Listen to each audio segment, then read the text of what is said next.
Sejam muito bem-vindos, pessoal, a mais um vídeo. E aí, como que vocês estão, meus amigos? Tudo certo por aí? Ontem eu acabei não trazendo vídeo, realmente foi um dia bem enrolado aqui, tive alguns compromissos para fazer aí.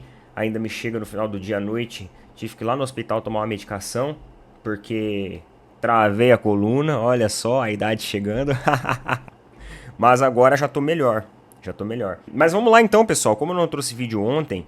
quero trazer algumas pautas, alguns assuntos aqui também hoje, ao longo do dia de hoje. Hoje é dia de Libertadores, nós temos jogos na Libertadores, tem Fluminense e Colo-Colo, amanhã tem Flamengo e Palestino, na quinta-feira tem Palmeiras e Liverpool do Uruguai. Então nós temos uma semana aí já recheado das competições nacionais e internacionais. E antes de mais nada, não deixe de apoiar os nossos amigos lá da Tribo da Sorte. Pô, Tribo da Sorte tá sempre com a gente, são parceiraços nossos. Às vezes as pessoas me perguntam, Neto, eu curto muito a resenha, acho bacana, troca de ideias aí sobre vários aspectos do futebol, a sinceridade, a transparência. Como que eu posso ajudar o canal de alguma maneira. Outros canais aí que tem aquele botãozinho de ajuda, que tem a participação ali em grupos de Telegram, assinaturas e tudo mais. Galera, aqui vocês já ajudam demais assistindo os vídeos, dando like, comentando. E quem quiser ajudar um pouquinho, ajude apoiando os nossos parceiros, né? A Tribo da Sorte, ela é um deles que tá sempre com a gente. É uma plataforma dos bolões dos jogos eletrônicos oficiais da Caixa Econômica Federal. Então tudo regulamentado, tudo certinho. Você entra nessa plataforma, todos os jogos ali das loterias federais, você tem à sua disposição para você escolher com grandes diferenciais. O primeiro que é um bolão, então você participa de diversas matrizes numéricas. E o segundo é que eles têm uma inteligência artificial que vai melhorar a sua probabilidade de ganhos. Então você vai se divertir, vai gostar bastante lá com a Tribo da Sorte, tem o cupom OPINATRIBO, que também vai te dar um desconto para você conhecer a plataforma, beleza? Link tá fixado nos comentários. Vamos lá, pessoal, eu vou começar a resenha nossa aqui, a cerimônia ali de encerramento das competições, aí nós tivemos os melhores do Campeonato Paulista, os melhores do Campeonato Carioca. Então vamos falar um pouquinho aqui. A seleção do Paulistão foi o seguinte, o goleiro foi o João Paulo dos Santos, os defensores foi o Rainer dos Santos, não sei se é assim que se fala o nome dele, enfim, Joaquim também dos Santos, Murilo do Palmeiras, Juninho Capixaba do Red Bull Bragantino. Os meias foi o João Schmidt do Santos, o Diego Pituca do Santos, o Rômulo do Novo Horizontino, agora no Palmeiras. E os atacantes foram o Endrick, o Flaco Lopes do Palmeiras, Endrick também do Palmeiras, né? E o Guilherme dos Santos. Inclusive o Endrick ganhou ali como o prêmio ali, atacante do Paulistão e tudo mais. E faltou alguns jogadores do Palmeiras que mereciam estar aqui, hein? Ó, vou falar pra vocês. O Mike destruiu nesse Campeonato Paulista. O problema do Palmeiras era quando o Abel fazia a dobradinha de lateral e colocava o Marcos Rocha junto.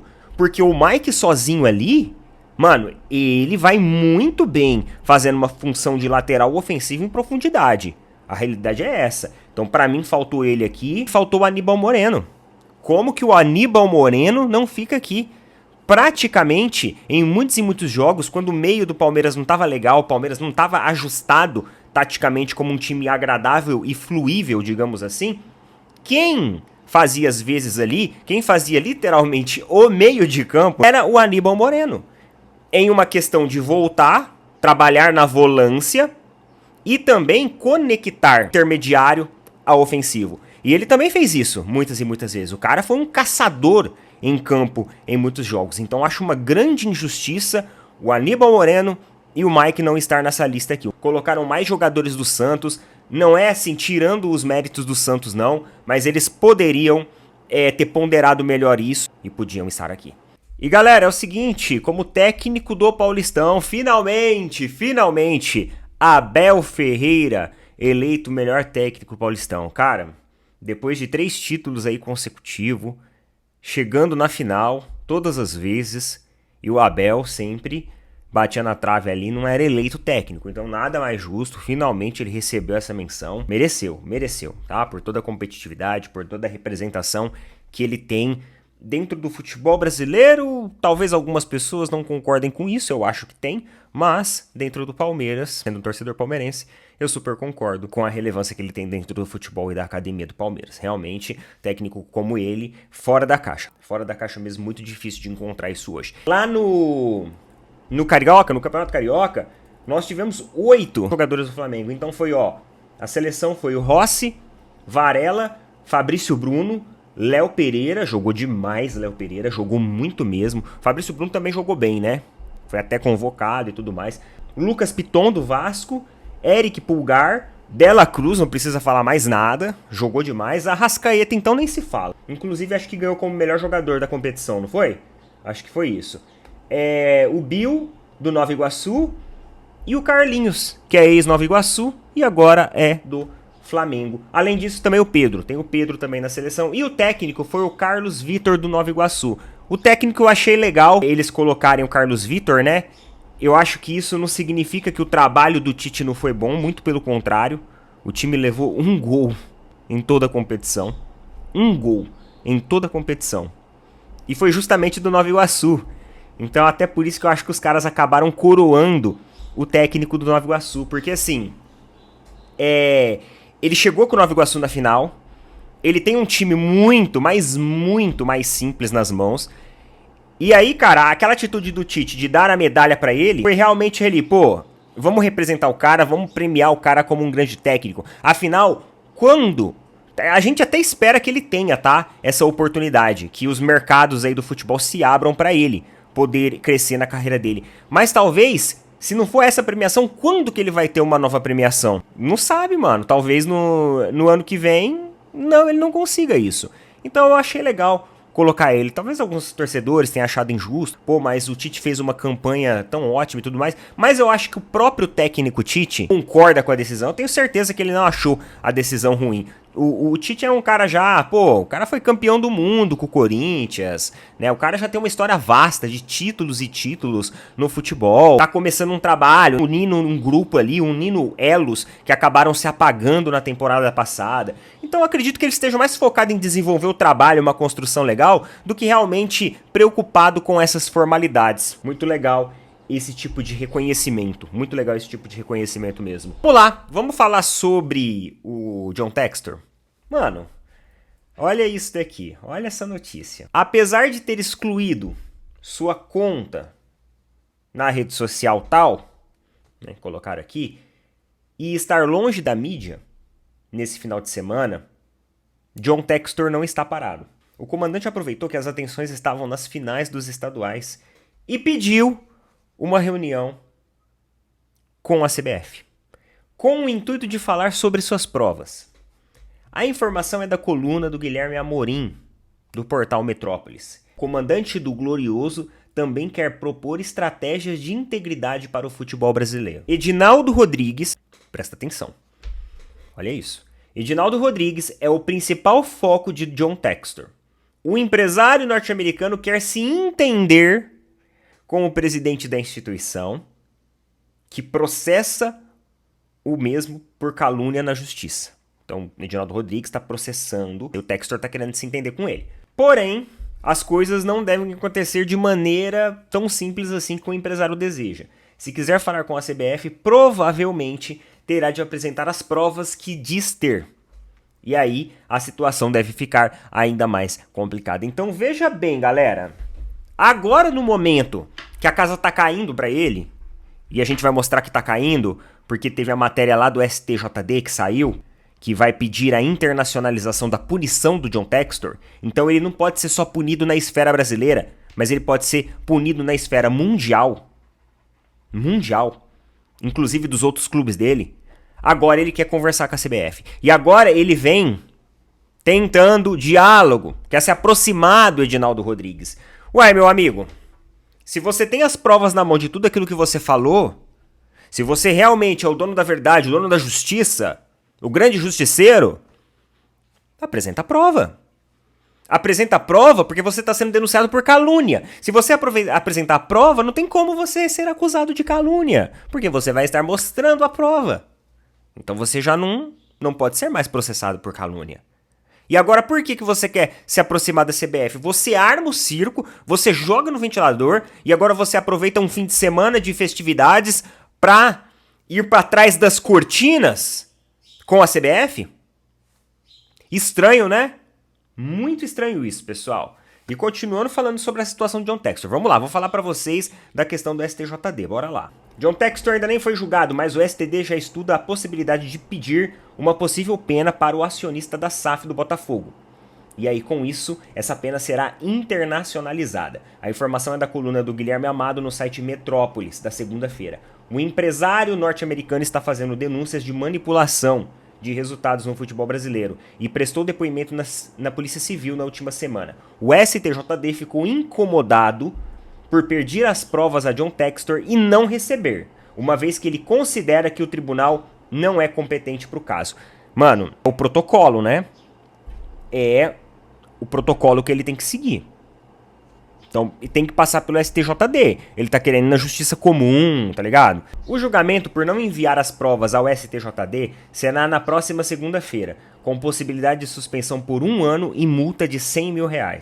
Caso haja internacionalização da pena, Textor ficaria impedido de representar também os outros clubes, o Lyon, Crystal Palace e RWD.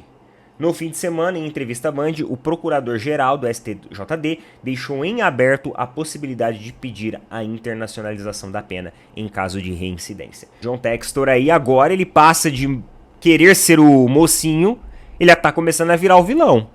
Ah, você tem prova? Mostra. Ah, não vou mostrar. Vocês não têm competência pra isso. Uai, então quem que tem?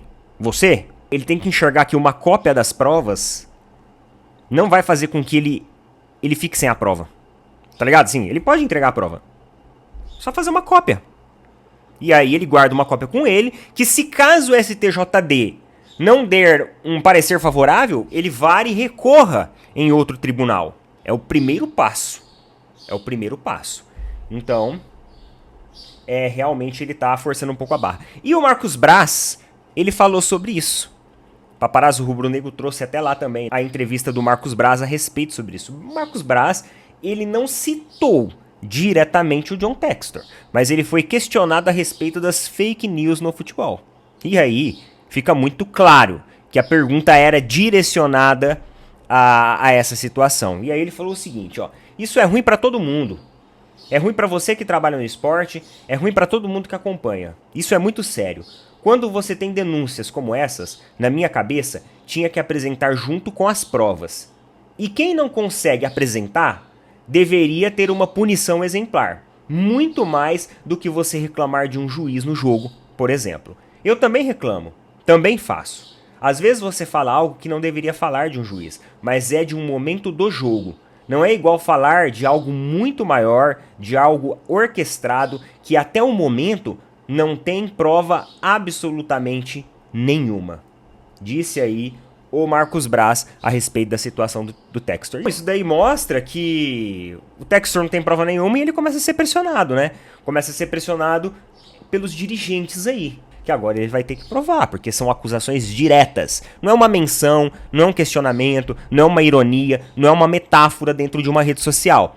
É acusações diretas e muito sérias que vem acontecendo, ó, repetidas e repetidas vezes. Vocês viram aí o pessoal comentando que lá no lance de Palmeiras e Santos, o lance que origina o pênalti, que originou o gol, ele era um tiro de meta, em que o Everton bate direto lá na frente e aí acontece o lance do pênalti.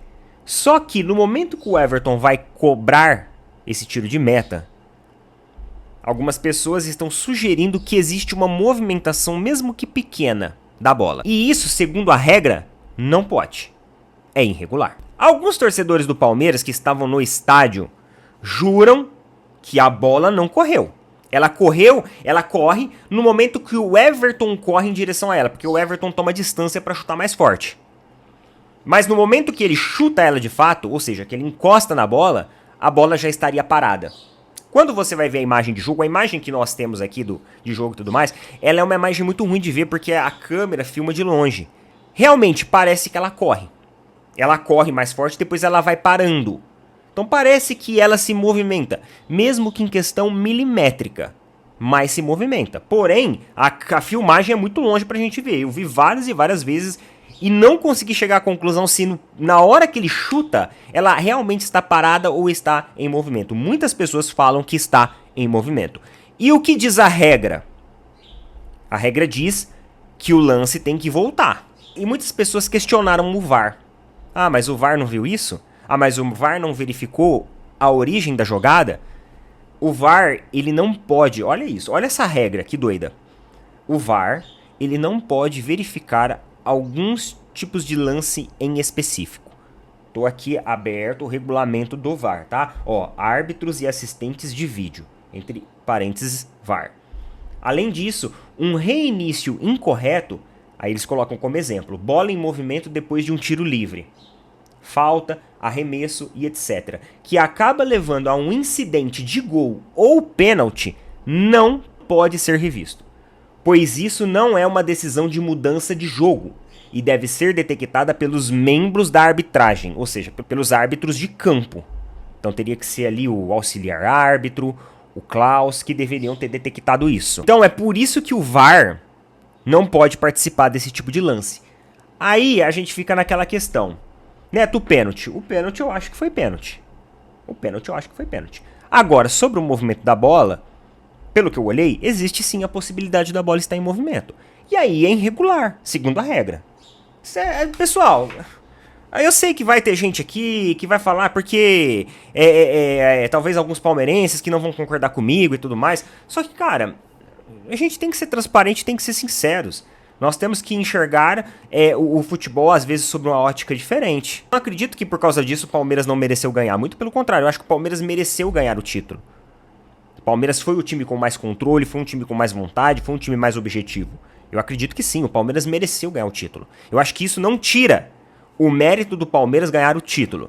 Só que pode influenciar no jogo. E a partir do momento que pode influenciar no jogo, a gente tem que realmente lutar por um futebol melhor. Senão eu estaria sendo hipócrita aqui, na hora que meu time fosse eventualmente favorecido por algo irregular, eu estar comemorando. E quando fosse prejudicado, eu estar reclamando. Esse erro é passível de acontecer. Porque a gente não sabe como que estavam os árbitros auxiliares e o árbitro no campo no momento do chute. Talvez eles estivessem numa distância e num ângulo que não desse para perceber o movimento da bola. Porque de lado talvez você perceba o movimento da bola. Se você olhar de frente, é difícil perceber um movimento milimétrico da bola. Então, não foi às vezes nenhuma culpa proposital. Foi simplesmente seguindo o protocolo de que o VAR não analisa esse tipo de jogada. Então eles só focaram na jogada do pênalti. Esse artigo aqui do VAR que proíbe tá errado. Ué, por que não pode ver? Se for um tiro de meta. Não pode ver se foi cobrado corretamente?